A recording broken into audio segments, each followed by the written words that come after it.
And welcome back to Hatching Chicks. I'm Melanie Brook, the Education Program Coordinator for Les Hills Agriculture in the Classroom.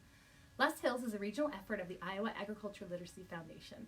We're so happy you've tuned in and joined us again today. Please type where you're watching from in the comments below, and if you're a return visitor, go ahead and give us a great big thumbs up. Today is episode 14, Incubation Day 20.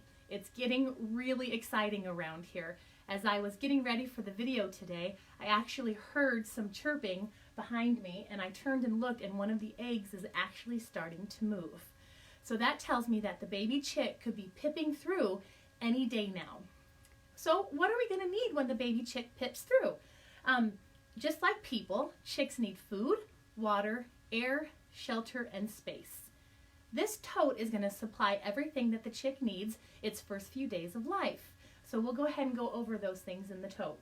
So we've provided the tote here for the chick to stay its shelter. I've lined it with a newsprint. It's going to make it a lot easier to clean up. And on top of the newsprint, I've sprinkled some wood shavings, as you can see. And you can get these at your local feed supply store, wood shavings here. Now, baby chicks are awful cute, but after a couple of days, they can get awful smelly. So I go ahead and I try to change their bedding every 2 days or so. Your nose will tell you when it's time to change them.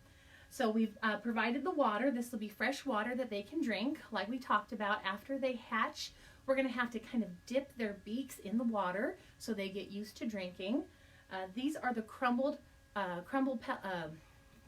these are the chick crumbles that they'll eat. You can sprinkle some on the newspaper. Chickens have very good eyesight, and they'll peck at anything small that looks like food.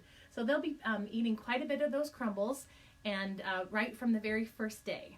Now they're also going to need something to help keep them warm. The incubator has been doing a really good job of that, but once they come out, we have this heat lamp here. Now it's very important to know what wattage your heat lamp will take. So this takes at most a 150 watt bulb. Since this is a very small space, I only put a 75 watt bulb in there. Chicks are very good at letting you know whether they're too hot or too cold. If they're too hot, they'll move away from the heat source, which is important to have your heat lamp in the corner. It will be warmer on this side of the tote than it will on that side of the tote. Now, if they're too cold, you'll notice they'll start to huddle up underneath the heat lamp, and then you either need to put in a stronger bulb or just lower your heat lamp so that it's closer to the chick so that they can stay warm. So just watch them and see.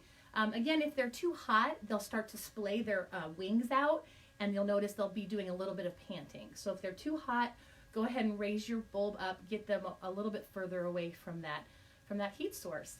So that's it, pretty much everything that they need. We're just waiting for the chicks to pip through their shells and start to hatch. Let's see here. On day 20, the chick almost completely fills the shell.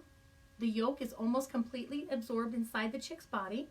And then the lungs are 100% developed now. The chick is definitely breathing on its own.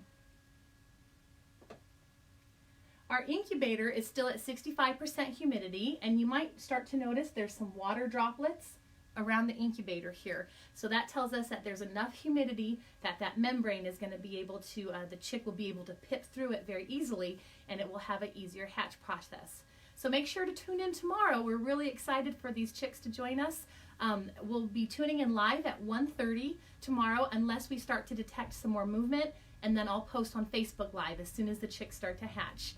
So thanks again for tuning in, and we look forward to seeing you tomorrow.